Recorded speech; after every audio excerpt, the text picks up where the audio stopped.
Welcome back. Episode 91 of the Purple Rain podcast. The Courtney Upshaw episode. The Yannick Ngakoue episode. And most importantly, Lionel Dalton episode of the Purple Rain podcast. And no pain today. No pain, just rain.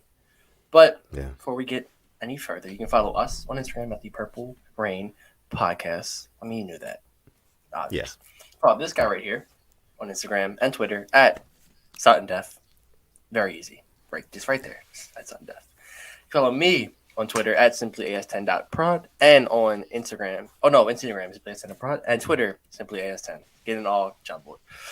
But it's gonna be an interesting one today because we've talked about the players I think last episode, but today we're talking about some coaches.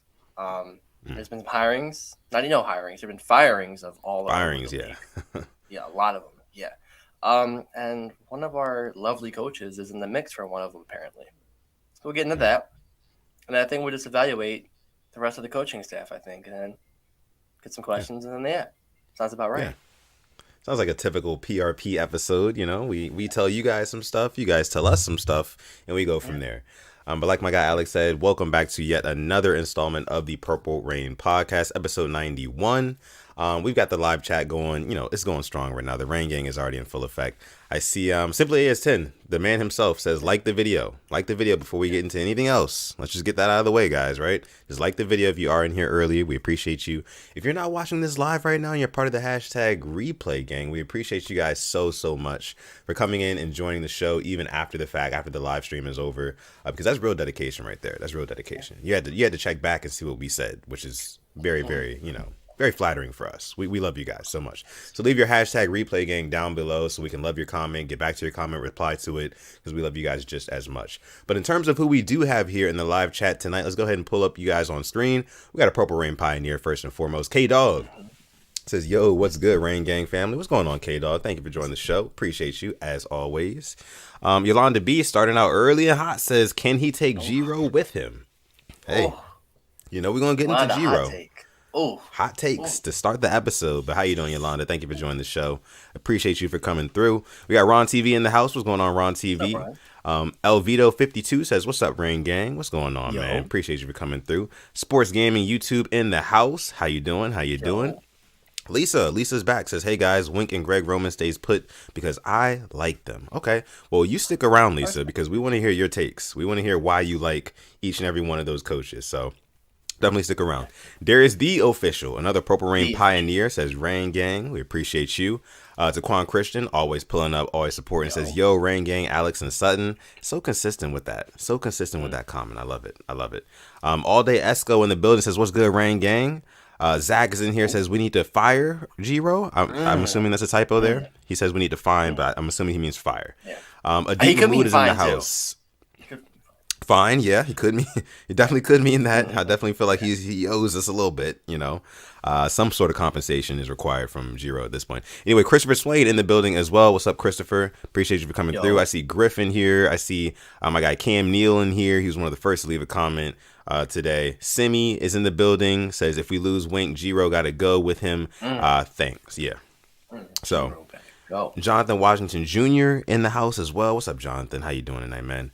Ray Rico in the building, says, Ravens Flock, Rain Gang, what's going on? My guy Black Daniels in the house, says, Rain Gang, what's going on, bro? Appreciate you for coming through, pulling up. Daquan in the house, Marcus Wells, we got to get everybody some recognition in here. That's how we do. My guy Jay says, oh shit, I caught it live. Yeah, man, appreciate you for coming through. Caught us live. Right, yeah, welcome. But yeah, Raven76 B More, I see you in there as well.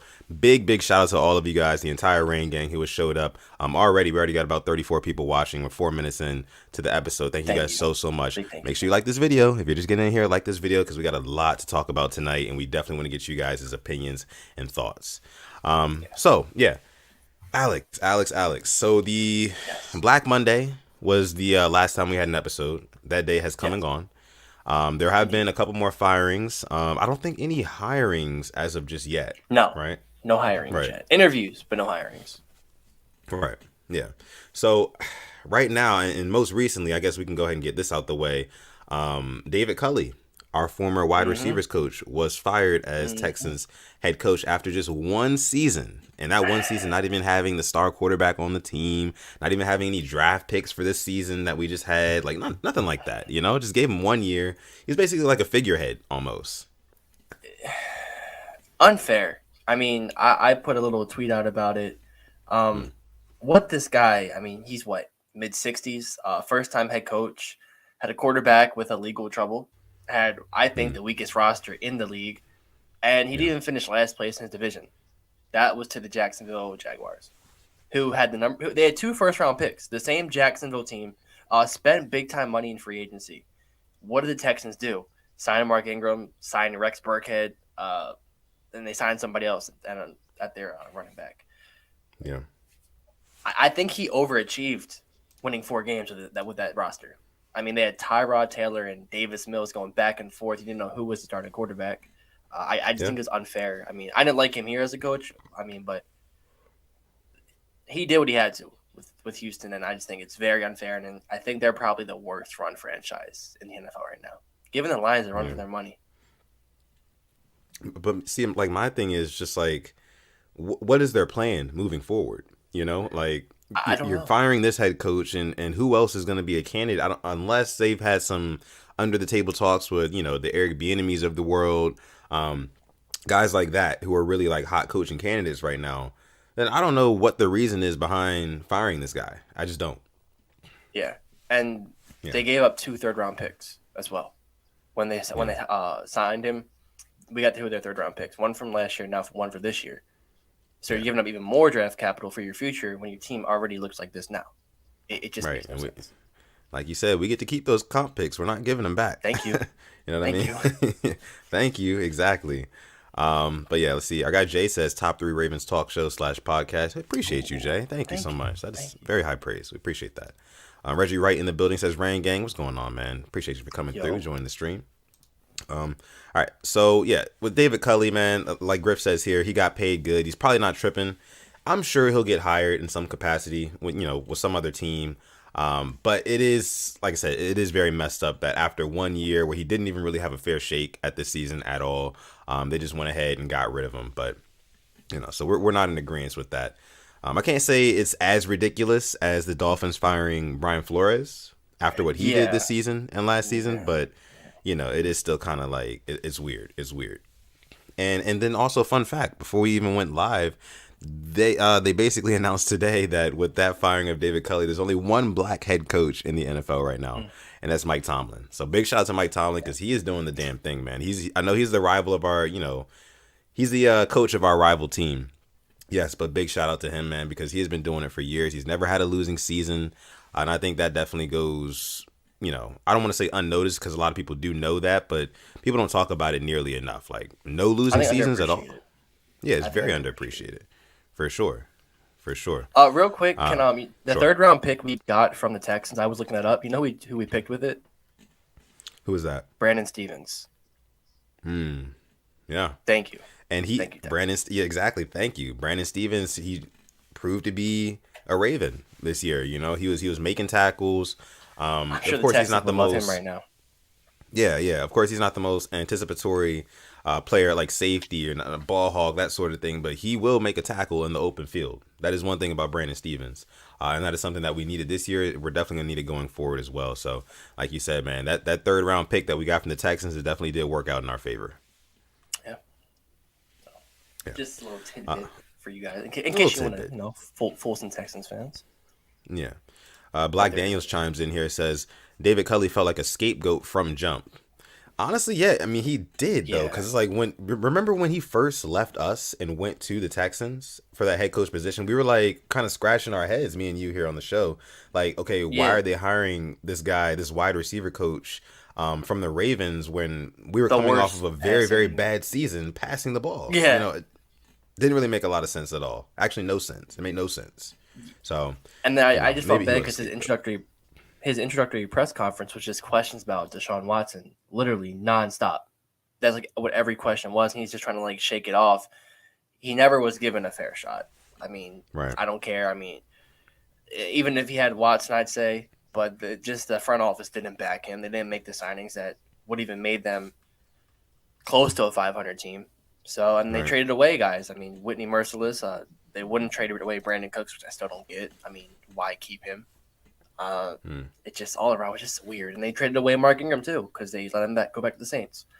So, Yep. yeah, I think he's walking with $22 million. So I don't think Culley's too hurt by that. Right. Not a Yeah, I bad mean, year. 22 mil, that's not a bad year. Not a bad payday for sure. But yeah, we don't want to spend too much time on the whole David Culley thing, but now we're going to focus on our coaches, our current coaches, Yes. and we're going to start with defense and our defensive coordinator, Don Wink Martindale. And to go along with this little segment here, I am going to bring up the team rankings when it comes to defensive stats. I just kind of want to share this with you guys, as you guys can see here on the screen. We are way down here in terms of rankings. You can see we're highlighted in this yellow. I'm not sure if you guys can see that very well on your screens, but we are kind of way down here when it comes to defensive stats. And you talk about like yards allowed. We gave up over 6,000 yards this season. That is not typical Ravens defense. It's not, right? And then you look at yards per game. We gave up 363 yards per game. Passing yards per game, we gave up 278, which is definitely not good. You know, basically most teams are throwing for over 300 yards on us. That's kind of what that's saying there. Then rushing yards per game, you can see we allowed only 84. We were really good stopping the run this year. Really good stopping the run. It showed that Browns game too. Yeah. That's a lot to do with Calais Campbell. It has a lot to do with guys like Matabike, guys like Brandon Williams. So the trenches were there this season, even without Derek Wolfe. Because remember, we didn't have Derek Wolfe all year. But we still maintained the trenches, and we were able to, shut down pretty much all the best running games that we played, right? So, I mean, Dalvin Cook didn't go off on us, right? And I think he had one big run, and that was it. Yeah, I remember that one big run in the beginning of the game because I was actually at that game. And then also you had Nick Chubb, who didn't really get off against us at all either. So the only game I think a running back did good against us was, I would say, Jonathan Taylor. That's the only one I can really think of, that Monday night game, because I was there. Yeah. That's also DeAndre Swift. He did a number on us too. Yeah. Mm-hmm. We did get hit that week with the Rona. I remember we had a lot of guys out. But overall, I mean, for what we went through, it wasn't a bad season. We didn't play Derrick Henry. We didn't play, but still did a good job shutting down Nick Chubb, Kareem Hunt. Right. But the problem lies where you see these passing numbers here. So we gave up almost 5,000 yards passing and, like I said, 278 a game. So there were a lot of big plays, and that was kind of the story for a lot of the season. Like, hey, this defense cannot give up big plays. Like, we were, for a while, we were like a bend but don't break type of defense. This year, we were breaking a lot. We're breaking a lot. And I feel like, of course, that does have a lot to do with injuries. Of course, we didn't have Marcus Peters from jump. So we weren't able to force nearly as many turnovers as we have in years prior, which would make these stats look a lot better. Turnovers make these stats that you're seeing right here look a lot better. These numbers would be a lot lower. But the fact that we were not turning the ball over is why we're ranked so low. So if anybody tries to tell you, and Alex, I don't know if you agree with this, if anybody tries to tell you that, the secondaries like DBs and stuff like that, forcing turnovers is not as important or whatever. No, that's complete and utter BS to me. Because along with cutting Marcus Peters, right? I mean, him being out showed how much we missed him because we had no threat of just a ball hawk. Right. Who had the most picks for us? I think it was Averett. I think he had 3. 2 or 3, yeah. I think he had 2 or 3. Yeah, 3 picks because he had that one against Baker. That was the last one. Yeah, I mean, besides that, I mean, who else was picking the ball off? Chuck Clark had 2 picks in that one game. But that was it. It was probably top 3. Right, I mean, I think we had more drop picks and more picks altogether. Let's just be real. Oh, yeah. Oh, for sure. I mean, there were drops from Chuck Clark. There were drops from Brandon Stevens. There were drops from Marlon Humphrey when he was playing and still healthy. So I mean, that is something that has to be cleaned up. And we're talking about coaching. The theme is coaching here, right? So I don't know what it is that necessarily needs to be done, like on a quantitative level, like in order to get our guys more turnover. Yeah. I don't want to say prone, but like just more prone to getting turnovers, right? So I don't know what that looks like, but I can't really blame that too much on Wink. I think the biggest gripe against Wink Martindale this year has been the blitzing, right? So like he's blitzing Yeah. too much in certain situations, and Bears you know, game. I mean, you, right. you saw it. I mean, leaving. Well, I think who caught that? I don't know who caught it, but you left Chris Westry was coming back from a muscle injury, one Hmm. on one with like I think it was Demir Bird. I could be wrong. I mean, like I said, then thankfully he didn't go down because if he goes down to the 5 yard line, we lose that game. But he scored too quick, and then we went down. Just leaving our guys out on an island, and I can say for years we've played players out of position. We'll draft these players, and we just don't know how to play them. I mean, I don't know why we do that. And then I think another thing we talk about is the blitzing of defensive backs. I think defensive backs are the smallest players on the field most of the time, and they're getting hit by these guys. And we wonder why they get hurt. Bro, they're like 160, 70 pounds, 80 pounds against 300-pound linemen. Like, obviously, they're going to get hurt. Like, he needs to stop with the blitzing of defensive backs, personally, I think. You can give your take on that, but I think that's why us Ravens fans have been upset with him because he doesn't know when to stop sometimes. I think Sutton is frozen. Okay. Well, never mind. So I'm just looking at the chat now. I do agree with you, King. I have been the biggest Ardarius Washington fan since he was at TCU. I don't know why he hasn't been given a shot. I truly think like that too with coaching. I mean, we don't give the right players playing time. I thought he deserved it for weeks. I never got it. Who are you talking about? I'm sorry, guys. Ardarius Washington. Before he got hurt. Yeah. Before he got hurt. Year 2 for him, he should definitely be getting a lot more production because I mean this year went to show like, hey, if we start the year down one of our best corners and that leaves like Marlon Humphrey as like our end all be all, we're gonna need more depth, right? So Ardarius Washington can definitely step up. I feel like in the same sort of way that Brandon Stevens stepped up this year. So I definitely think he should get more playing time as well. I agree with you 100% there. I see a couple of you guys in the chat talking about number 94, Isaiah Mack on the squad, who he came in. I think he played in that Bengals game. And he I want to give a shout good. too Yeah. to Broderick Washington because I remember I was on the train of him not being good. He got in some trouble last season. I think he stepped it up, to be honest. He made his plays. He didn't have dumb penalties. I think he definitely earned a spot to fight for his shot again. Didn't see the growth of Matabike that I wanted. No. But I still saw something. Saw something. Yeah, we did see something from Matabike. I feel like Matabike, he's this player who he has flashes. He has a lot of flashes. Yeah. Right? It's like you see like good plays from they're really good plays. It's like, oh my goodness, this guy's gonna be a beast. But then like you don't hear from him for a couple other weeks, right? And then it's just like Packers game. Yeah. Perfect example. Sacks Aaron Rodgers. We get the ball back. We score with it. Then what do you do after that? I couldn't tell you. Yeah. So let's see. And I see my guy King chimes in here. He says Huntley would not have done shit with those turnovers, to be honest. Talking about those turnovers that I wish our defense, our secondary can force more often. But listen, man, I know that the offense with Huntley, and we'll get into the offense a little bit more in a little bit, but I know the offense was not like as efficient as we wanted to be. Not nearly as efficient. Not nearly as explosive, anything like that. We weren't getting a whole lot of big plays down the field after a certain point in the season. But my thing is like a turnover, if you can flip the field, like flipping the field is so important, right? Because like if they start a drive on their own 30 and they turn the ball over and we flip the field on them, automatically we're in field goal range.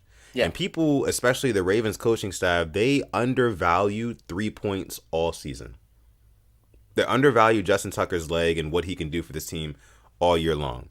So, I mean, if you're creating turnovers, at the very least, you're going to start with a short field probably. I mean, it's a win-win when you create turnovers. Like, if you create turnovers and they're already about to score, look, and now all of a sudden they're not going to score. And if you create turnovers, like when they first get the ball, then, hey, now you're about to score. You're in position to score. So they work out, even if your quarterback is not going to be this high-octane offensive guy. Like, we have the best kicker of all time. That's what we forget. As coaches, as fans. And we somehow disrespect them. Right. I don't get that. Don't know how. So maybe not a Huntley wouldn't have done, much with those turnovers, but we could have at least put the greatest kicker of all time on the field in order to, get us some more points. And maybe we win some more of those games. I don't know. But let's see what you guys. I want to see what Jonathan Washington Jr. says here. He says, "I don't think Wink is a bad defensive coordinator, but he does not always put his players in the best position to succeed. The scheme is questionable, and he is stubborn to adjust when needed." Yes, literally. I think most of our coaches are stubborn. I will get into them. I have just been at the point where just F these coaches. I don't know what you don't coach some of them.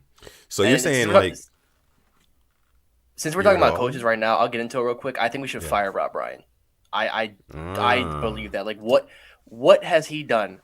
We had to sign Josh Bynes to coach Patrick Queen, not Rob Ryan. I'm just gonna leave it at that. that kind of says something, right? Yeah, that says something. Like there's a reason why he was with the Cowboys when they were ass.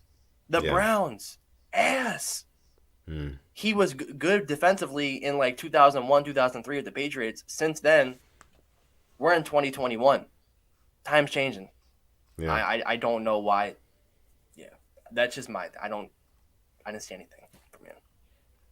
Yeah, I mean, I didn't really see too much either. I mean, we did see improvement from Patrick Queen after Josh Bynes came back to Baltimore and he, was moved over to that weak inside linebacker position. But then also Patrick Queen, he did still play some Mike snaps though. He played Mike snaps did. like down the stretch, yeah. Yeah, And he didn't do terrible, No. He wasn't great, but he didn't do terrible, and he still has a lot to learn, So I definitely think that he still got potential, Patrick Queen, that is. And as for Rob Ryan, I really don't know how to judge him all the way, only for this reason. We didn't have two young guys that you can coach up at the linebacker positions all season. So Malik Harrison, as you guys know, he had gotten shot in the leg, I think around like week what? Was that like week 9, 10, something like that? Yeah, 11? it was midseason. It was Mid-season. It was our bye week. Yeah. And he never came back, right? He came back. He came back like 3 or 4 weeks later. He did, but did he really play? Because I never even heard from him. He barely played. I think it was a lot of special teams. Yeah, so like obviously I feel like he was not 100% at that time, and I feel like that probably has something to do as well with how Rob Ryan, because I mean Rob Ryan's not coaching up a Josh Bynes. Josh Bynes is a tried and true veteran. He knows what to do when he's out there. Before Bynes, he had a whole training camp though with Harrison, Queen, Board, Welch, all guys that I think you can teach. And he had Fort too before Fort went down in the second week of the preseason. Yeah. But I say all that to say this. So we talked about Rob Ryan. Let's get back to Wink for a second. I want to get your opinion right here, right now. Do you think that the Ravens should get rid of Wink Martindale? Should he stay or should he go? I think he should stay. Okay. I really do. I mean, I saw what he did with the healthy defense. In the playoffs last year, he held Derrick Henry to 40-some yards rushing. Yeah. Held the Bills to 10 points. I mean, this year, he pissed me off, but at the same time, there were games that we were in because of the defense. Yeah. I think he's earned his spot to keep. But if he were to go to the Giants, which the rumors are, I let him walk. I'm not going to say, hey, stay here, because there are guys out there that can come in defensively. So I'll just leave it there. I love to hear Brian Flores, yeah. That's exactly who I'm talking about. Don't know if he would come here, but I would love it. I would love that. You talk about, oh my goodness, what Brian Flores would do. Not only you think Wink Martindale adds to like the culture in the locker room of the defense, and he can really rally the troops. If you get a Brian Flores in that locker room, coaching up that defense, disciplining that defense, the pull he had, like the Dolphins defense, bro, Javon Holland. Oh my gosh, what a player he's going to be. Yeah. I saw what he did that Thursday night game against us, and just the whole season. He can. I mean, just tearing it up, and I mean, you saw the game plan that the Dolphins threw at the Ravens on that, what was it, Thursday night game? Yep. There was nothing we could do about it. We couldn't stop it at all. The blueprint to stop Greg Roman. Yep. We said it on Monday. Yep.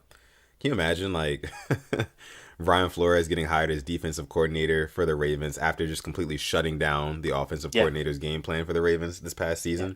And then, like, they both get into the building together, and Brian Flores is talking to Greg Roman, like, look, so your ass and this is why you're ass. And this is how I easily like foiled you guys' plans last year. So, and then we just go from there. That'd be I mean, nice. if But we're gonna keep Roman and Wink where to go, I mean, why not bring in the guy who shuts you down?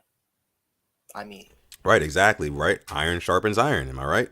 that's what this social media loves tweeting out. Iron sharpens iron. Bend don't break. Yeah. Bunch of Yep. PR maniacs, man. For sure. I mean, now for me, you said you think that he should stay. That Yeah. of Wink Martindale. I agree. I agree. I definitely think that Wink should stay in Baltimore because at the end of the day, yes, you can see the facts or the stats that you see on the screen. I mean, stats are also facts, but you can see the stats that are on the screen right now and say like, hey, we had a terrible defensive season, and everybody needs to go. We need to clean house. But Yep. when you think about it, though, you look at the points per game that we were allowing. We were allowing 23 points per game, and I feel like that number is even still just a little bit inflated because the Bengals dropped 40 on us twice.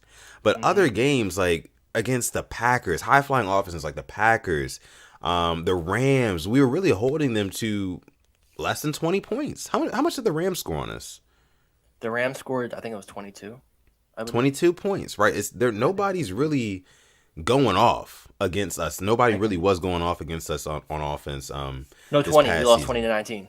2019, right? So they didn't even get over 20 points. Unless with Cooper Cup, with Odell. Yeah, yeah.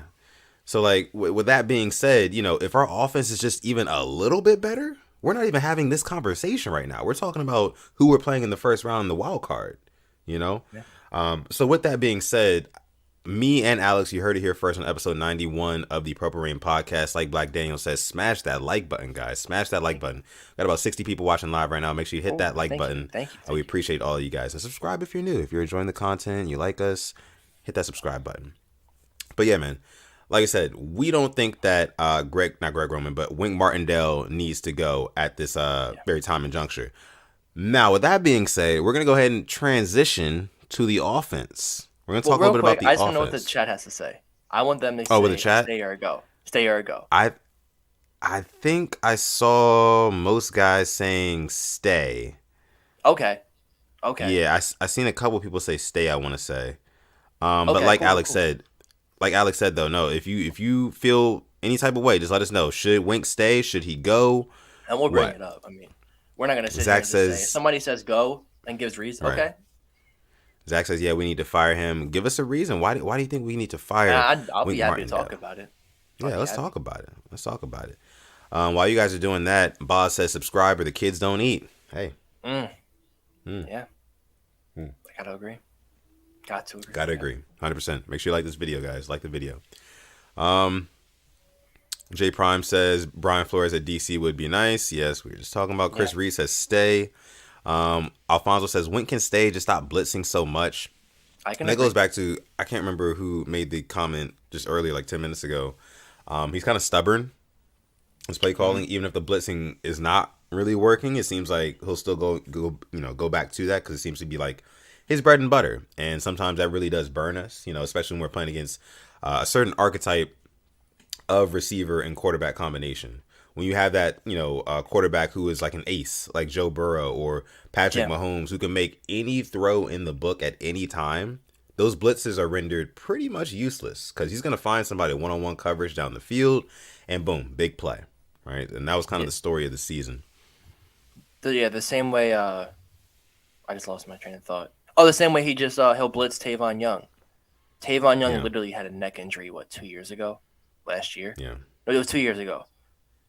Why? Why are you blitzing him? Not sure at all. Not sure why we're blitzing Tavon Young. King says Wink might have to get up out of here. We've never had a pass rush under him. This is another interesting take here. Yeah. This is the one. This is, I think, if there was a reason you say, okay, why don't you want him? This would be my number one reason. Because you look at guys, Yannick Ngakoue and Max Crosby, they accounted for the most pressures in the league. Both of them. Against the top two other, that's your Clowney Garrett, your Watt and whoever, your Donald and I think whoever. That's crazy. That Ngakoue couldn't do anything for us last year, but he goes to the Raiders, and with all the madness they went through, him and Crosby still had the most pressures in the league, which is crazy. Then, obviously, it's Darius Smith. see Judon. I just want to go back to have like when we had Terrell Suggs and Dumerville put up 40 sacks together in 1 year. I Yeah. missed that in 2014. Yeah, I mean, we need that on top of like it's just negative plays in general. We have not been getting a whole lot of on defense. Like, And yeah, we can't we'll stop finish. teams and we can't finish. Like that's, and I think I tweeted this. Like, this is a foolproof recipe for losing. It is like you can't like not stop. And as basic as this sounds, as cookie cutter as this sounds, you can't not stop other teams from scoring and then not score. It's just not winning football. You know what I mean? And those negative plays, so like sacks and things like that, turnovers, tackles for loss. We need more of those in order for our team to be put in a better position to win. So yeah, I mean, King, you said we've never had a pass rush under him. I mean, that's pretty true. That's pretty true. And the proof is in the pudding when you look at guys like you said, Matt Judon, who just had a double-digit sack season. Did we even have double-digit sacks as a team this year? I don't know. I feel like Matt Judon, he outproduced the entire Ravens defense in sack numbers this year. 1 year after leaving the Ravens. That says something. Yes, please. Thank you so much. That says something to me, though. That says something. So, King, I definitely get your point there. But at the end of the day, we weren't giving up too many points. Like, if we were getting blown out. We had 34 sacks. We had 34. Our opponents, when they played us, had 57. We had 34 sacks for this whole season. Yeah. Wow. Yeah. Who had the most? Who was the team leader? Let me find that out. That'd be very interesting. I think it's Bowser. Bowser, yeah, that makes sense. We got our guy Gerald in the house. Gerald says, "What up, PRP gang? What's going on, Gerald? Appreciate you for coming through as always." Yeah, Bowser. Man. Bowser 7 Bowser. sacks, Oway 5, Houston 4.5, Tavon Young 2, Queen 2, Matabike 2, Bynes 2, Calais 1.5, Broderick 1, Kevon Seymour 1, Purnell 1. It's a whole lot of ones. Right. So I don't know. I can't really put too much stock into these one-off sacks, like you said, Kevon Seymour, Tavon Young, guys like that. I mean, yes, it's cool, but like those are like I said, they're one-off sacks. You're not going to be relying on Tony Jefferson and Kevon Seymour and Tavon Young to get consistent sacks and pressure on the quarterback. We need our guys up front, Justin Houston, Odafe Owe, Tyus Bowser, who they actually had pretty decent seasons in terms of pressures, but we weren't finishing a whole lot. We just weren't finishing a whole lot at all. And that is an issue. That's an issue. Yeah, and hopefully coaching can correct that in this upcoming season. But that was definitely an issue. Gerald says, are we talking about firing? Yeah, so just to kind of give you an update, Gerald, we are talking about basically the major coaches on the Ravens coaching staff right now, and should they stay or should they go, just like the song. Yeah. So that's what we're doing right now. And I think we've talked a good deal about Don Wink Martindale and the Ravens defense. So, Alex, if you don't mind, let's do it. We can go ahead and we can fire up the offensive talk. I think this is where, this is going to be fun. This is going to be fun. And I've put the team total offense stats for the 2021 regular season up on the screen, so you guys can kind of see and kind of generate your own opinions based off of the facts that you see right in front of you. Now, real quick, we do have over 70 people watching live right now, so big shout out to all of you guys. Thank you so much. Make sure you like this video if you are enjoying the content. And if you're new here, this is your first time with the Purple Rain Podcast, we appreciate you so much. Make sure you subscribe to this channel as well. And if you want to find us on Apple Podcasts, Spotify, Google Podcasts, all that good stuff, just search at The Purple Rain Podcast. Just search us up. And follow us on Instagram at The Purple Rain Podcast as well. All right. So I can already see it in the chat. You guys are already going crazy about it. We'll start with the question. Yeah. Should he stay or should he go? Should he stay or should he go? Cam Neal says Greg's got to go. Ron TV says bye-bye Gregory. Yolanda B is pointing up, agreeing with that previous statement. Let's see. Culley says, damn, I'm late. What's up, fellas? What's going on, Culley? Appreciate you for coming through. Let us know what you think. Should Greg Roman stay or should he go? Drop it in the chat. Daquan Christian says, bye, Gregory. Alfonso says, G-Ro got to go. I see fire emojis. Yeah, man. We're just setting the whole thing. The whole Greg Roman It just needs to go. He needs to go. Griff says, before you say it, yes, expeditiously. Mm. Yeah. Let's see. Self-taught Gardner says, all I have to say is 7 tries inside the 5 and not one run. Nope. Yeah. Yeah. King says, my worst nightmare is Giro staying. All right. Yeah, that's probably up there with one of mine too. Yeah. I gotta agree. Yeah. We got our girl Yolanda chiming in with a super chat donation, the first one of the episode. Thank you so much. We appreciate you making it rain on episode 91 of the Purple Rain podcast. She says, Giro must go. In all caps, must go. His time is up. Must. The lack of making necessary adjustments can no longer be tolerated. And the vault, we are all still waiting on that. Agree. The lack of making the necessary adjustments. See, here's the thing. Here's the only thing about Greg Roman right here. You can't put all of the blame on him because of the type of season that we just had and what we experienced before even going into the season. Greg Roman is a run-first coach, offensive-minded coach, right? And we've known for years that he's really good at scheming up runs. And he lost all 3 of his starting running backs a week before the season. So we had to get the retirement home in here. And basically the engine of his style of offense was damaged from the get-go, from week 1.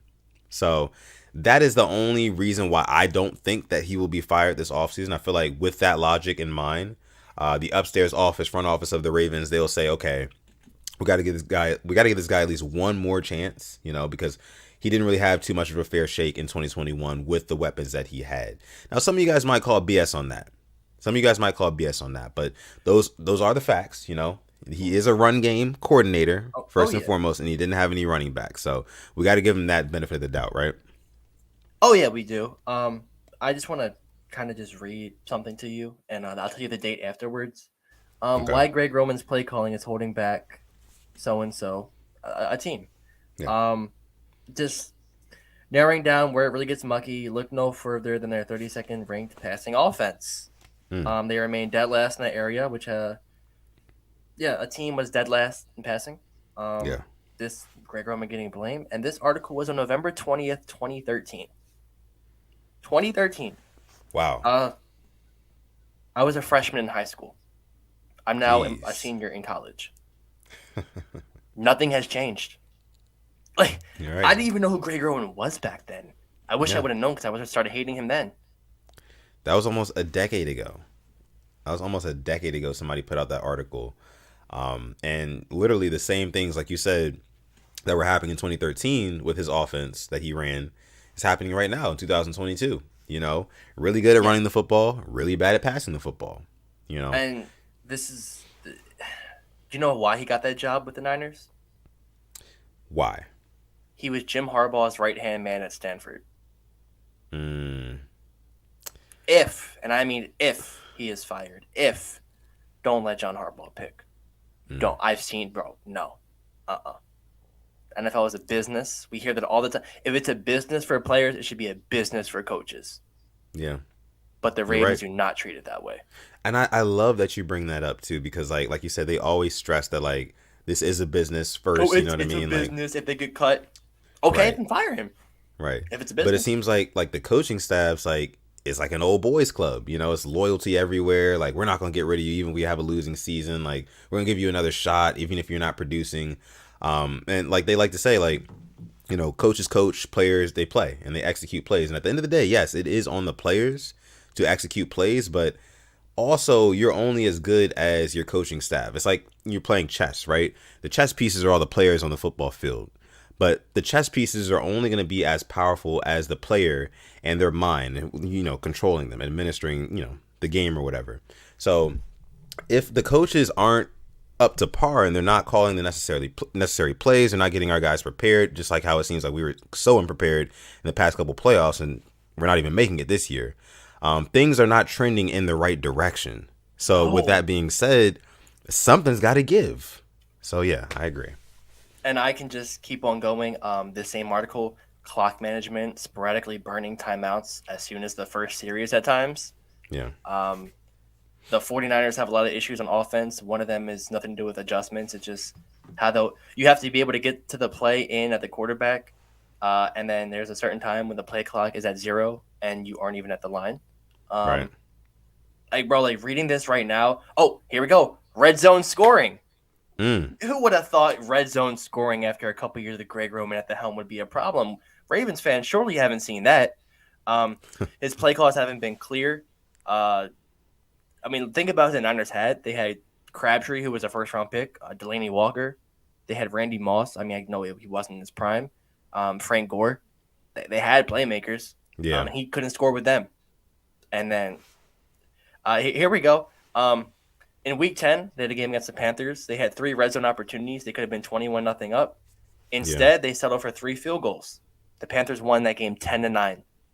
That literally was games this year, but we lost them. And then here we go. Failure to create innovative roles for non-stars. There's no way that we've been calling for certain players to get the ball in this offense. Definitely not Devin Duvernay. Definitely not James Prochet. Yeah. Definitely not Rashad Bateman. It's just I'll tweet this article if anybody wants to read it. Like, this is literally the Raven season. Incompatible offense philosophy and inferior aerial attack. It's sad we had to go hire T. Martin and Keith Williams to actually fix this for us. It's just So I'm going to tweet this out actually, and if you want to read it, you'll see it. Please do. And as for just a little quick side note here, as for T. Martin and Keith Williams, I'm not putting any sort of blame on these guys, like, at all now. No. Because you got to look at what the receivers were able to do in this season. Marquise Brown, first 1,000-yard receiver since when? It was years, like at least I think a decade or two. I think 2014, Torrey Smith was our last one. Really? That would be. I don't know if he got to 1,000 yards. If not, maybe Derek Mason Bolden. Yeah, we gotta look that up for sure. We gotta look that up. But then you look at Mark Andrews. He got the Triple Crown when it comes to tight ends this year. So they were doing their job in terms of scheming guys open. But like, Mike Wallace, 2016. Mike Wallace, 16. He had over 1,000. Okay, yeah, 72 catches, 1,000 yards. Okay. Definitely helped him with that 95-yard touchdown against the Steelers. I remember that one. Yeah. Good time. And then Steve Smith in 14, Torrey in 13. Yeah. You're right. We do have another super chat donation. This one coming in from our guy Gerald, man. Thank you, Gerald. Per usual, man. Always supporting the show. We appreciate you so much each and every time. Says, I have mixed feelings, but I believe the coaching needs to be held accountable for the way this season ended. Yeah. Just nothing but facts. Nothing but facts right there from our guy Gerald, man. Like, somebody needs to be held accountable. And, you can say the players all day. I mean, the personnel, we didn't have a lot of guys. I mean, guys were banged up, but that doesn't have anything to do with, like, certain decision making. It's decision making, because we were in a lot of those games, despite the injuries, despite everything like that. We were in a lot of those games, which means those guys who weren't hurt, those guys who were there, whether they've been second, third stringers, practice squad players who were just bought up, they did their job to keep the Ravens in that football game. But when it came down to the nitty gritty and we needed a couple of good play calls in order to get us over the hump, we weren't there. We couldn't do it. When the defense was more impacted by injuries too. Yeah. If anything. Yeah. I mean, I know the offense with the running backs too, but we saw Latavius Murray had a little something in him, and he wasn't used at all. Yeah.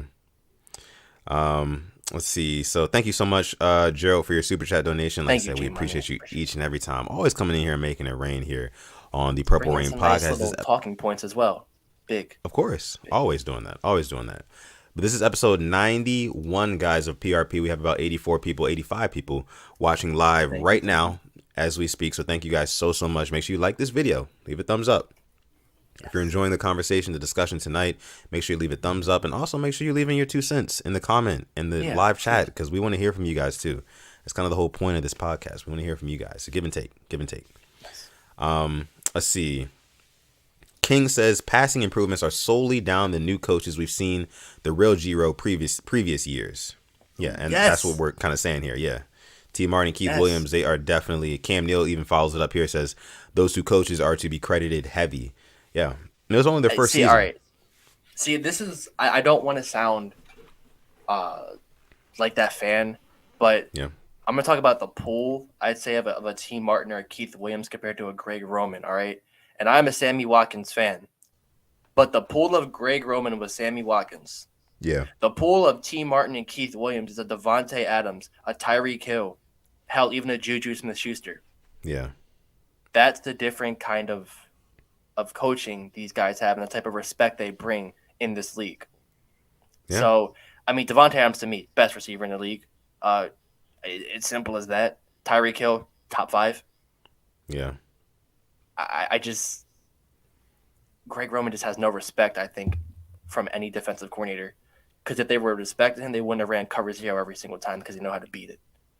And it That's shows. true. That's true. Because you don't really see other teams running cover 0 on other offenses like at all. Like that's a huge no because you will probably get picked apart. You know, if you have the right coaching. You know, coaching. How do I have a brain fart right now? As long as you have the same like the right coaching scheme, and then you also have the players who are able to execute it. And we do have players that can execute. You know, quick passes, getting the ball out early. I know Lamar Jackson can do it. I've seen Tyler Huntley do it as well. But it's just like I said, situational play calling is really where we have our biggest, or at least me personally. I'm not sure about Alex, but like that's where I have my biggest gripe with Greg Roman. And then even furthermore, John Harbaugh as well, because I mean the buck is supposed to stop with him. But we'll get into him in a couple minutes because that's kind of like the end all be all of this. Yeah.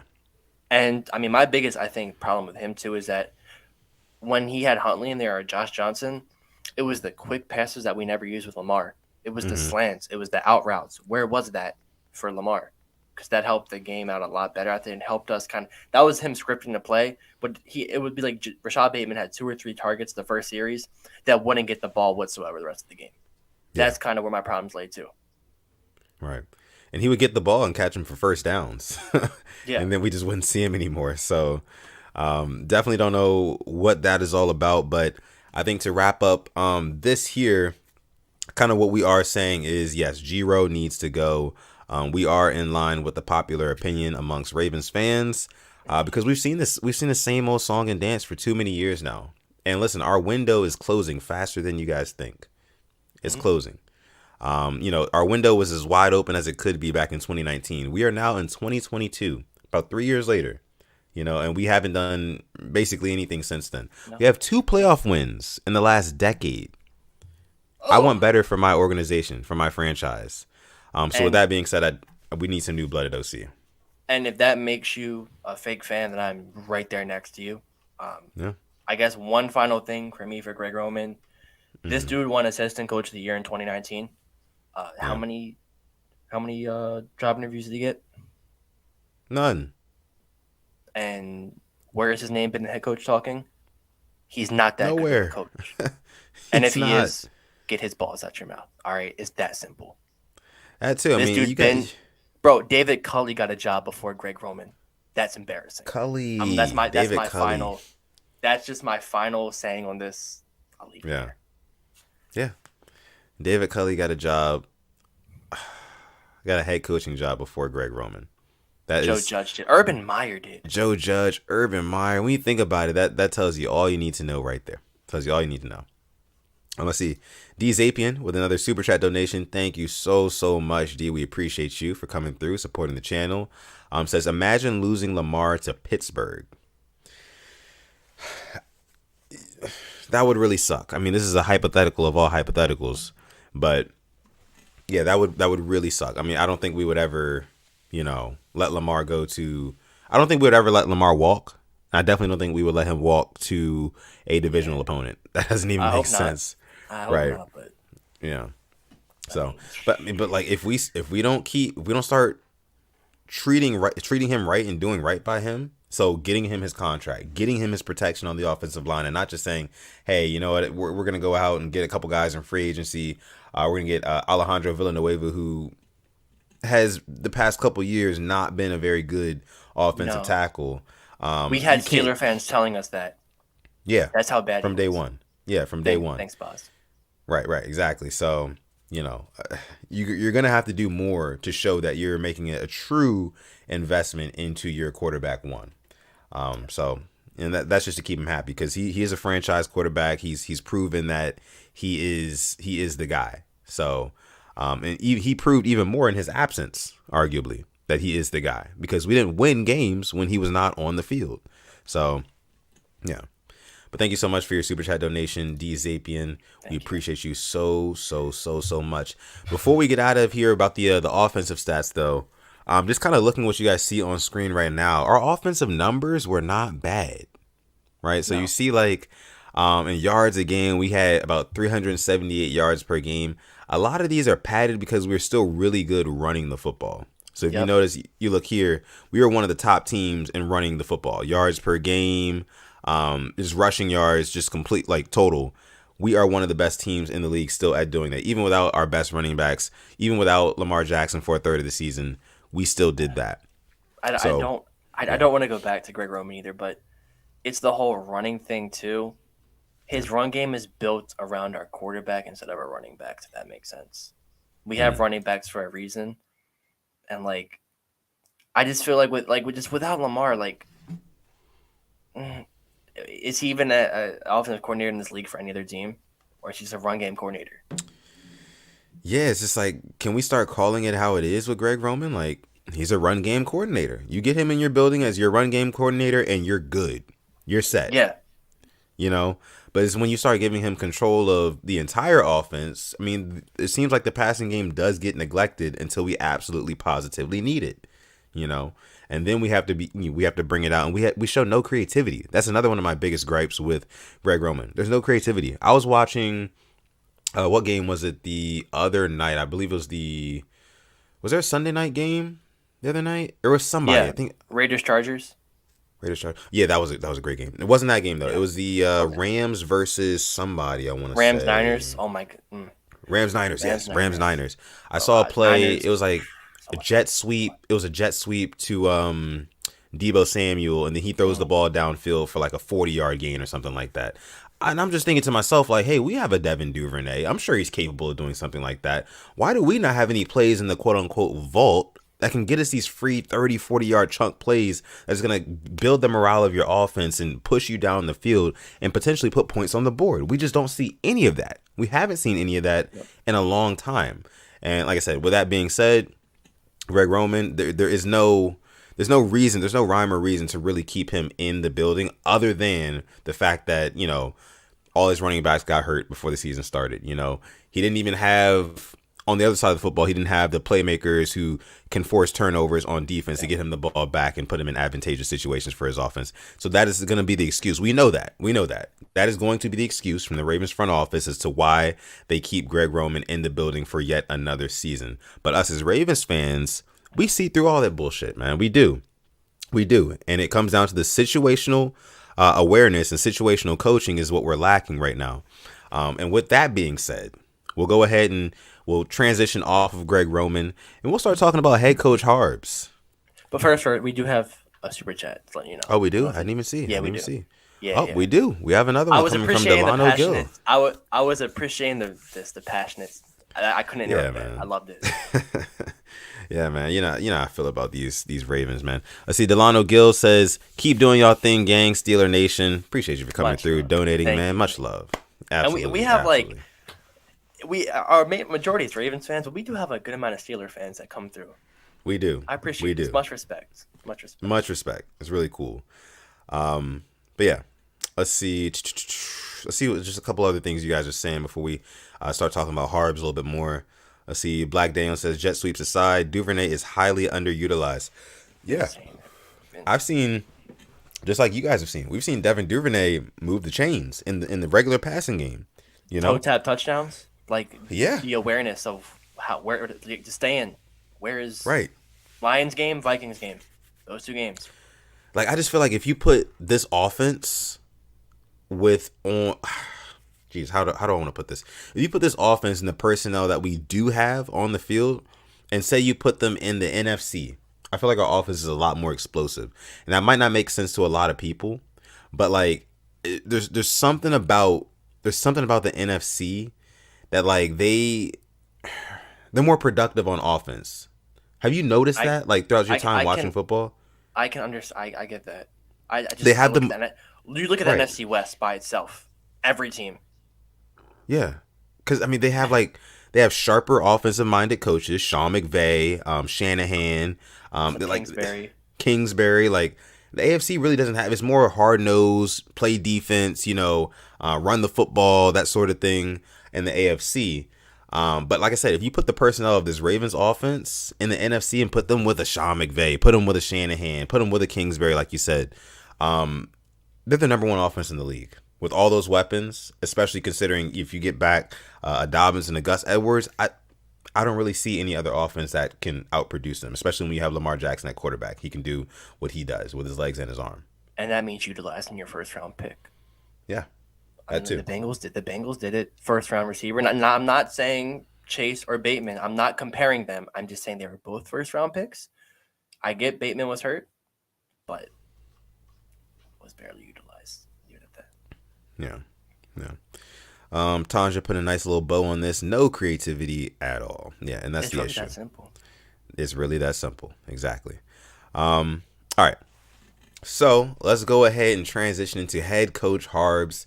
Let's just start it off with this. Should he stay or should he go? Head coach John Harbaugh. Should he stay or should he go, guys? Let's see.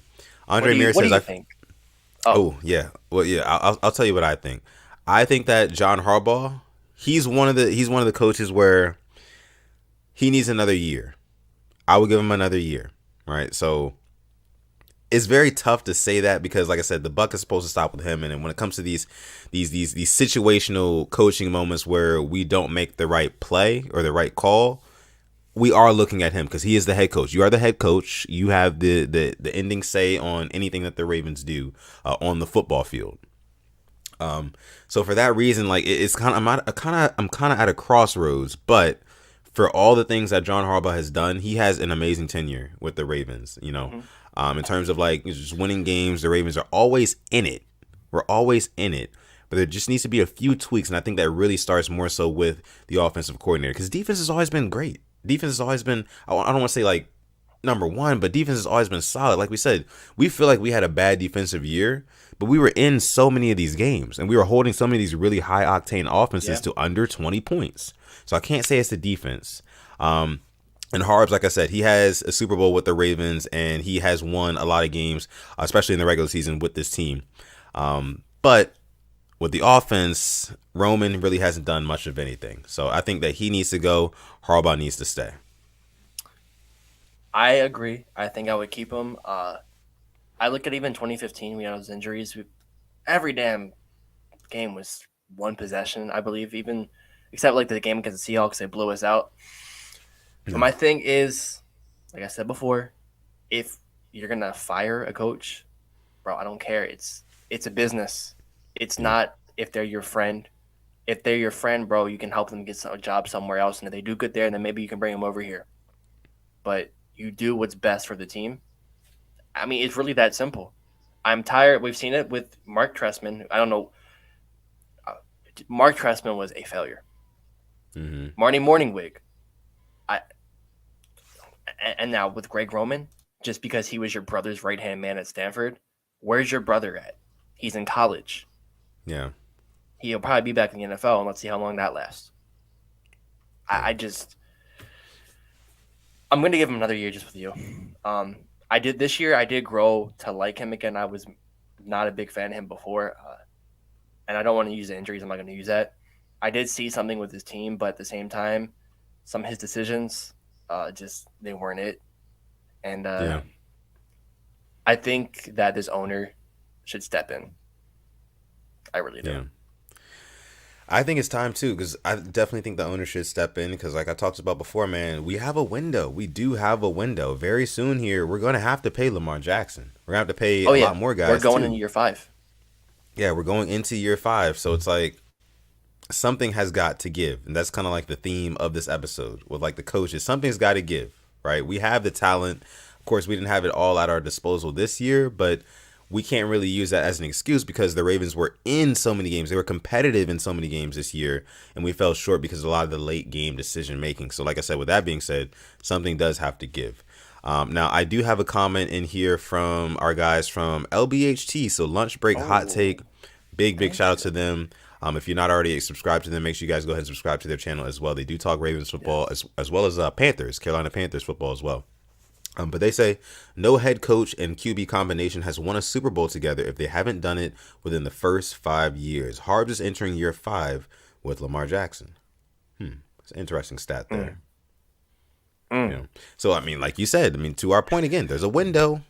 There's a window, right? Because after that year 5, you got to pay the guy. And if you pay the guy and you don't have anything to show for it already, no Super Bowl rings, you only have one playoff win, and it's not even like that was our best performance. No, the defense carried us to that one, and Lamar doing Lamar things. Exactly. So, there is a window. So I think this next coming up year is crucial. And like we said before on episode 90 of the Purple Rain podcast, this is going to be the most crucial offseason for Eric DeCosta, our GM, because he's got a lot of moves to make. If he's that guy, we'll find it out. Yeah. The NFL season is for players. The off season is for GMs, man. It's going to be a lot that we find out in the next 4, 5, 6 months about our football team. And based on let's not wait until like May, June, July to sign players that are going to start for us, because that means nobody else wanted them. Just a fair warning to you, the front office. Yeah, I don't know how we can see that, but they can. Right. Jonathan Washington Jr. says Harbaugh is holding Lamar back with his incompetence to pick an offensive coordinator that has lasting success. Can't chalk up this season to just injuries. We've seen constant problems every year. Yeah, and then the whole fighting hard. Oh, well, we fought to the end, this and that. Really? Yeah. How old are we? Are we playing Pee Wee football? Yeah. You see what King says right there. Tired of the moral victories. Tired of that. How many of them do we have? How many of them can we translate into a win in the NFL? Right. How many moral rings are we gonna get? Right. Right. We're up there. We're putting up Wilt Chamberlain numbers right now. Exactly. With the moral rings. Right. Like, moral victories, moral stats, moral rings, all that, man. We're up there with Tom Brady right now. Yeah. So neck and neck with him. So I don't know, man. Like I said, at the end of the day, I don't think we need to get rid of Harbaugh right now. I think he's had a lot of success with Lamar Jackson ever since Lamar Jackson did come into the building. And I know people say all the time, Lamar saved John Harbaugh's career and things like that, saved his job. Yep. But at the same time, Harbaugh did what he needed to do to put his young running quarterback in a situation to win 80% of his games through his first couple seasons in the league. Yep. So with that being said, I can't really say that he needs to go right here, right now. But there are a couple adjustments, as I've been saying the entire episode. There are a couple tweaks and adjustments that do need to be made to this coaching staff in order for the betterment of this team. And I think that is, again, surprise, surprise, Greg Roman needs to go. That's me. All right, so let's see what you guys are saying about Harbaugh here. And also just drop any of your questions that you have right now. Just drop them right now, and we'll get to those before we wrap this episode of PRP. James Murphy, thank you so much for joining. Says Harbs is fine to stay as a rah-rah guy as long as we get the right coordinators. He gets the team motivated to fight hard. Does he though?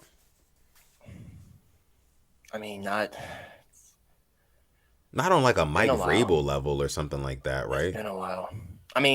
Last year a little bit. When he defended the team, I respect the hell out of him for that. The whole on the logo thing. Titans still do it. The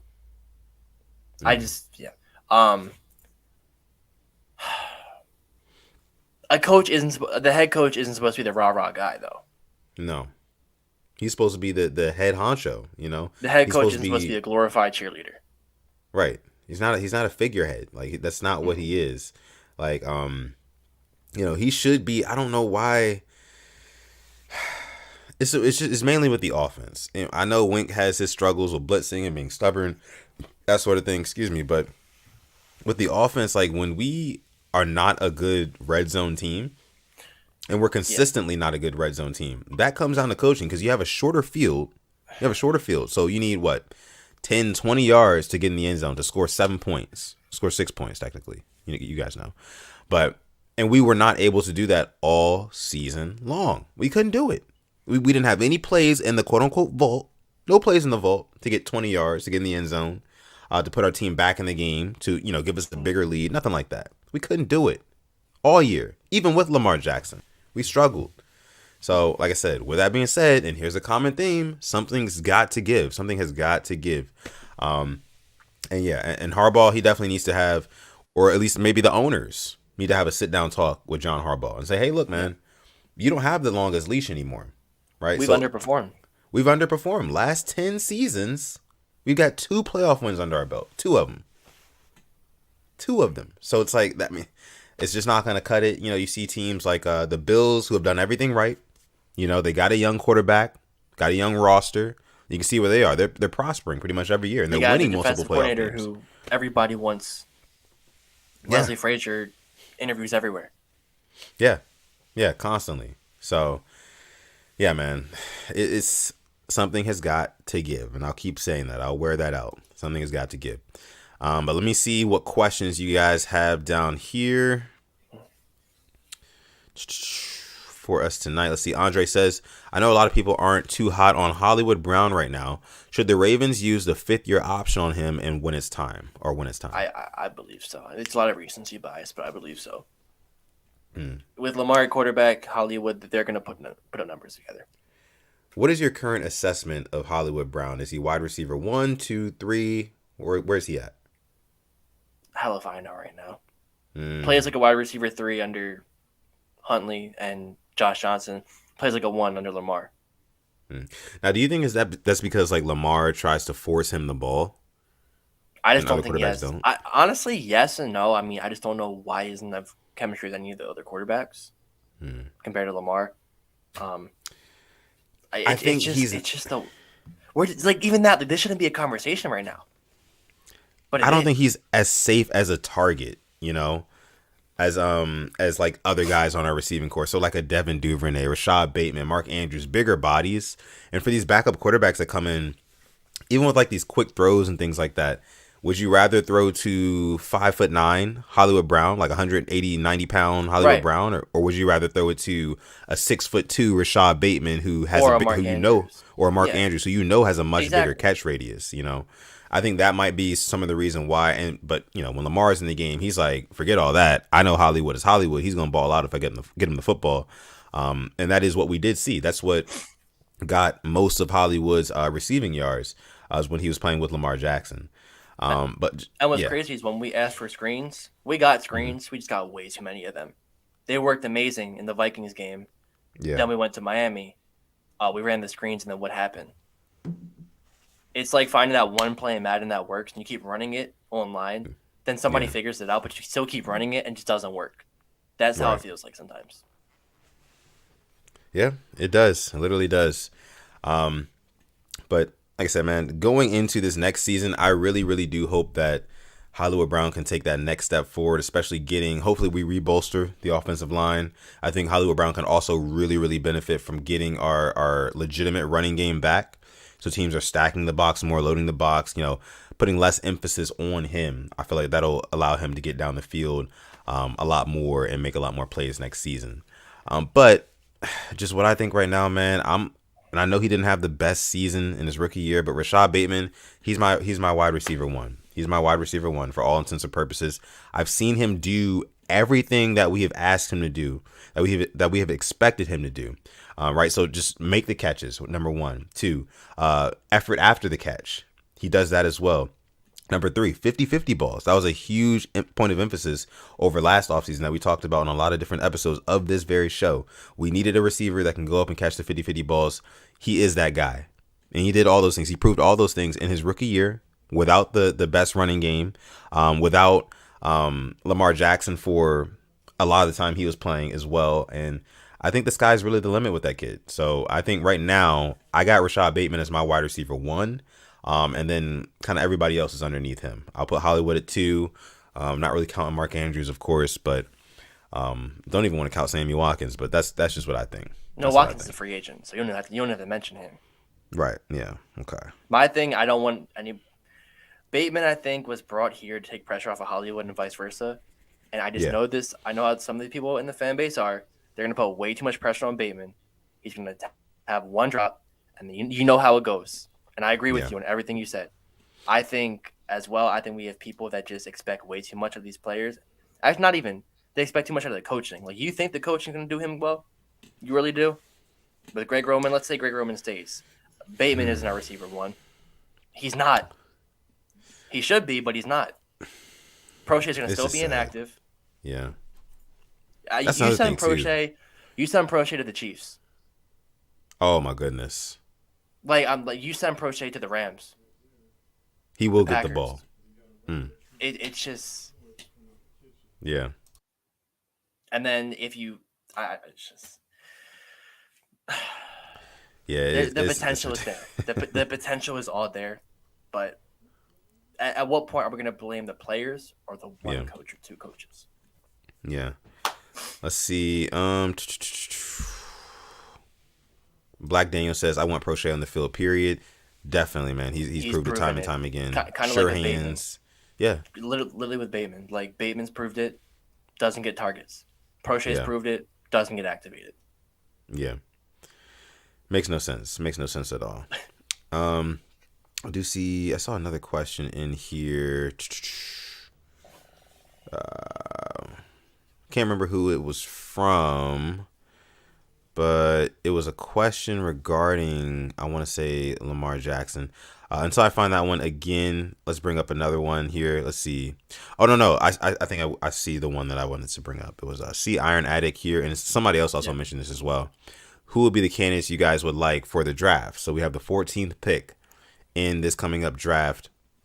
Now, we did the same thing last year, guys. I don't know about Alex just yet. I haven't really done my deep dive on these guys, on these draft prospects it's at all. playoffs time. I'm still It's playoff, right? I'm still in NFL mode. Even though the Ravens aren't in it, I'm still locked in the NFL. As soon as the playoffs are over, though, you guys already know, just like we did last year. Me and Alex will be on it with the draft prospects. We'll talk about who we like, who we I'll don't be like. on the free agency too. I'm ready for free agency. Like, free agency this year, I think, to be even crazier. Oh yeah, it's gonna be big this year.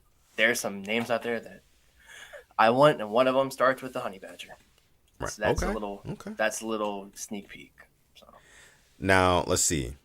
Christopher Swain says, "What position would you guys take?" So, taking the actual player out of it at the 14th pick, what position do you want to see the Ravens draft first? You build around your generational quarterback lineman. It's not sexy. Get a fat boy. Yes. Yeah, I agree. And J Prime says it here. O lineman, definitely, man. I mean, you got to protect your investment first. You're only as good as your offensive line.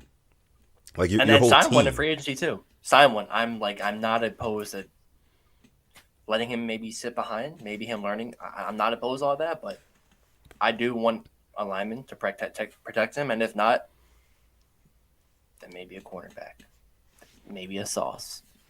Sauce Gardner. I've been hearing a lot about that Sauce Gardner guy. I got to look into him for sure. All right, let's see. Yeah, I mean, Jake 7836 says Sauce Gardner right here. Yeah, I'm gonna have to look into him. I think he was from Cincinnati. He went to Cincinnati. Okay. So we do have another super chat donation coming in. This one's coming from our guy C Iron Addict. We appreciate you, man, making it rain here. Purple Rain Podcast, episode 91. Says for the draft and coaching because we need a change. Yeah, I mean we definitely do need.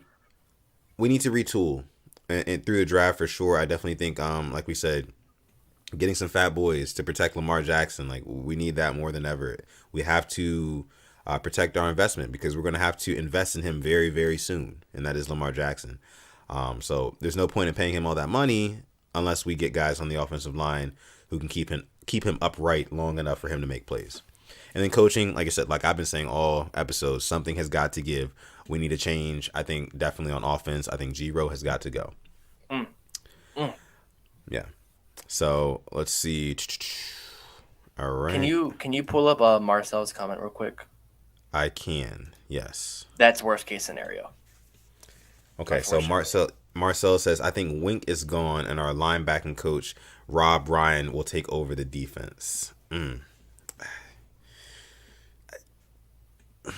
I don't know if I can't do that. I mean, like my guy simply said in the beginning of this episode, and if you didn't catch it, make sure you rewind. Yeah. But Rob Ryan, we didn't really see too much of his impact on the defense this season. And maybe a lot of that has to do with just how young Patrick Queen still is. Maybe a lot of that has to do with Malik Harrison getting hurt. Maybe a lot of that has to do with, having to bring in Josh Bynes halfway through the season. He is an older guy, and you can't really teach an old dog a bunch of new tricks. So for that reason, I wouldn't say that Rob Ryan needs to go, but I don't know if he should necessarily take over the entire defense. I don't know about that. Yeah. I like Rex Ryan was like hardcore. Like, bro got the Jets to an AFC Championship. What's Rob Ryan done? Rex Ryan, he took us down to the wire with that 2007 Patriots team when they were just blowing everybody out. And it was like a Sunday night football game. And, Rex Ryan, he did his job, held the Patriots underneath like 24 points, 24, 25 points. And we came within one or two plays of winning that game.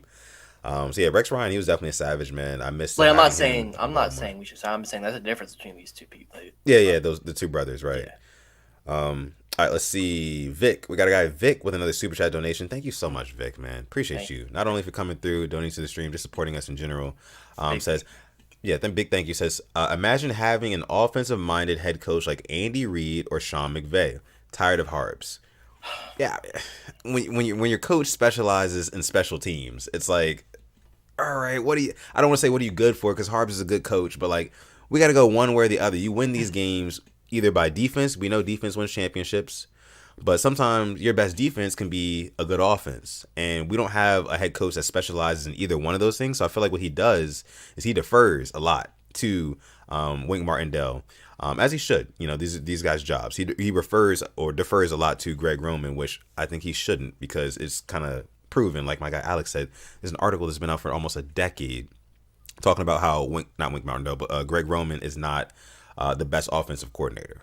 So how is John Harbaugh a special teams coach, like special teams minded, and disrespects the greatest kicker of all time? That's not supposed to happen. It's not. It's not at all. Like, that's one thing that I definitely don't get. I don't understand. We undervalued the power of 3 points of field goals all season. Like I said, if the Ravens make it to the 40-yard line, the opponent's 40-yard line, there's no reason why, if the drive stalls, there's no reason why we don't have Justin Tucker running out there for a field goal. Because 3 points is 3 points, man. 3 points are a lot better than no points. So unless you're in the red zone, and then you can't be trading sixes with threes. Right. You just can't do that. So with that being said, we're going to go ahead and move forward to our next super chat donation. Thank you so much, Vic. And then also Jabari Cruz Ellis as well, chiming in with the super chat donation. Before we get to that, we do have over 100 people watching live right now. Thank you guys so much. We appreciate you guys for coming through and tuning into this episode 91 of the Purple Rain Podcast, featuring Simply AS10 and Sutton Def. Jabari Cruz Ellis says, "What's up, guys? Sorry I'm late. It's all good, man. I wonder if Lamar is not playing these last 6 games was a blessing in disguise, because it showed what we are without him." I think it definitely made a case for Lamar Jackson. If I'm Lamar, I'm like, hey, look, y'all can't get over 20 points. Y'all can't win games. Y'all can't win games. Y'all don't have that X factor, that equalizer when it's close, making, you don't have the guy that can make that one play to put you over the hump. I am that guy. If I'm Lamar Jackson, maybe I'm not saying that out and about to everybody in the media, but I'm thinking that. So, and I think when it comes to those contract talks, right? Yeah, simple as that. That's all. Without me, 1-5. If I'm Lamar Jackson, knowing that like the person who handles most of the negotiations for my contract talks is my mom, I'm going to my mom and saying, "Hey, look, they just went 1-5 without me. So that's really all the leverage you need." If he decides not to hire an agent, but I think he has all the leverage in the world right now. It was definitely a blessing in disguise for him, because he definitely got, I don't want to say that because I know he wants to be on the field more than anything. But I think it is going to set him up for a big contract. It's going to set him up for a big payday. So, but yeah, thank you so much, Jabari, for your super chat donation. We appreciate you so much. We'll take about 1-2 more questions here. Then we're going to go ahead and get out of here for the night. Let's see. Andre says, "Yes, indeed. Now people can stop with the get rid of Lamar talk." I never got it in the first place. Never got into that. There was a point in the season where Lamar Jackson, when he first went down, and you saw Tyler Huntley come in the game, and he was actually producing. He was doing things that we hadn't seen Lamar Jackson do weeks prior, with the same offensive line, same running back, same coaching staff, and everything like that. So I was basically saying a couple weeks ago, probably about a month ago to this point, if Tyler Huntley continues to produce for the rest of the season, and say hypothetically speaking, the Ravens get into the playoffs, which they didn't, I thought that there would be some talks about that would have hurt Lamar Jackson's case, right? That would have hurt his 100%. case. But this, it helps his case. Tyler Huntley, he played just well enough for Ravens fans to feel comfortable with him starting a game. Mm-hmm. You know, Josh Johnson's game, I didn't even really take that game serious. I knew we were about to get blown that out. was Right. a sit back game. That was Right. It's a loss. Don't Right. get too upset over it. But at least Huntley makes you feel like we have a chance. But now, after seeing Huntley play those last 4 or 5, almost 6 games, right? Goes to show we need Lamar Jackson. We need Lamar Jackson. So yeah. Boz says here, like this video if the Steelers are beating the Chiefs this weekend. Oh, you're about to make people unlike it. Right. I think you should like the video regardless, guys. If you're watching right now and you're enjoying the content, make sure you leave a thumbs up on this video. It helps us out a ton. If you're new here, make sure you hit that subscribe button as well, because even during the off season, we release Ravens content, and we're trying to get a lot more more consistent with this. I have been feeling under the weather recently and things like that. We haven't been doing too many episodes, and life too, you know. But we're getting back to it, so make sure you stay locked in here on the Purple Rain Podcast channel. And remember, guys, the more subscribers we get, the closer we get to that giveaway. We haven't forgot. We haven't forgot. We're going to probably do multiple giveaways. So once we get to that 2K, you know, it's going to be a good day. Yeah. Yes. It's going to be a good day. So let's see. James Murphy says he got us to 69 likes. Nice. Appreciate that, James. Appreciate that. All right. One more here I'll take, and then we'll get out of here. Haman Davis says people also forget that NFL quarterbacks only have less than 3 seconds to get rid of the ball. Yeah, I mean, all the more. Our coordinator didn't adjust. Yeah. There you go. Yeah. It starts with your O-line. Like Zapien says here, if you want Lamar to actually complete his contract, protect him with some Titans-like O-line, arguably the best O-line in the NFL. Yeah, I mean, you're only as good as your offensive line. You're only as good as your offensive line. That's where it all starts. That's where it all starts. So, yeah, we do need to invest in our investment and get some fat boys that are really good on that line. But, yeah, I think we're going to go ahead and leave it there for the night or morning, whenever you might be watching or listening to this episode. We appreciate you guys so much. This has been episode 91 of the Purple Rain Podcast, featuring your boy Sutton Def and Simply AS10. Each and every time, man, we appreciate you guys for coming through. We love you guys. If you're not watching this live right now, you're part of the hashtag replay gang. You made it all the way to the end. You are a true warrior. We appreciate you so, so much. As we're about an hour and a half into this episode, I'm going to let my guy Alex take us out for the night. Thank you for coming through episode 91 of the Purple Rain Podcast. And as always, stay positive, test negative, and enjoy the playoff games. Yes. Enjoy them. Yes, absolutely. With that being said, this has been episode 91 of the Purple Rain Podcast. And like he said, stay positive, test negative, but never, ever, ever, ever forget to call God, man. This has been episode 91. We're going to catch you guys in the next one.